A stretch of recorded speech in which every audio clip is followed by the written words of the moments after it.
Hello everyone welcome to our channel. तो friends एटा part 2 रहइबो बुक आउ आमर अथर मानकर। तो देखंतु 16 जे पढ़े देतिली 17 होची मोहमाया आउ यज्ञसिनी शिला पद्म किए लिखिथिले ना प्रतिभा राय आ बंदीर आत्मा कथा बा करे कविता से गोपबंधु दास लिखिथिले।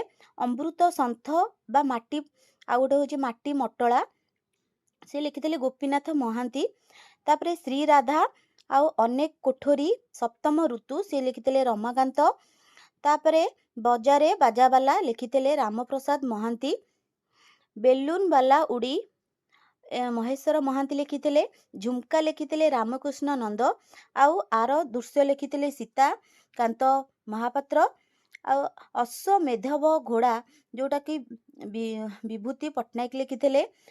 अमावास्यार चंद्र गोविंद दास लिखिथिले। भूल नित्यानंद महापात्र लिखिथिले।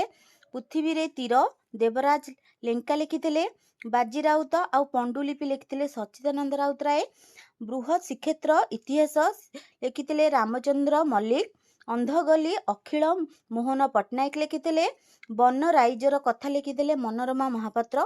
तो मु 32टा टोटाल मु आपण मानकु लिखिछि। आ भितरु निहाती गोटे क्वेश्चन जो कोनोसी एग्जाम रे ओडिसा एग्जाम रे निहाती आसीबो। तो एटा को नोट कर रखंतु। तो जो माने देखि संते से माने बहुत बहुत धन्यवाद। Thank you.